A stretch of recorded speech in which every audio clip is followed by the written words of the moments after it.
Assalamualaikum. Alhamdulillah. Kami Lembaga Kursus ITA Yudhistira bekerja sama dengan PT Medco Indonesia mengadakan pelatihan pembuatan kue-kue tradisional. Materinya kue lumpang gula merah, kue talam ebi, dan kue klepon pelangi.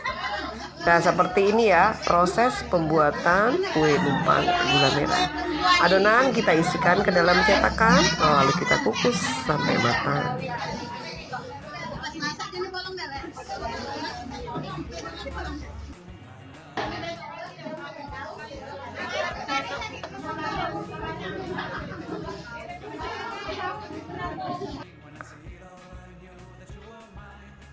Nah, ini ya proses pengukusan kue lumpang gula merah.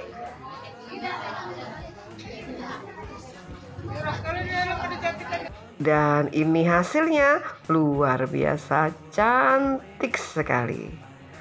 Kue lumpang gula merah itu ya salah satu varian ya kue khas Palembang yang rasanya manis dan legit.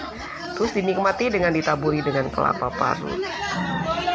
Alhamdulillah, hari ini sukses membuat kue lumpang gula merah ya, dengan banyak varian kue tradisional yang lainnya. Ada talam ebi dan kue klepon pelangi. Nah, seperti ini ya keseruan para peserta.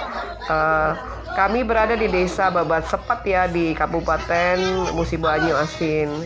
Para peserta sibuk dan seru sekali mempersiapkan untuk membuat macam-macam kue tradisional hari ini. Terima kasih semuanya. Terima kasih PT Medco. Salam sukses, salam kue tradisional dari kami Lembaga Kursus ITA Yudhistira.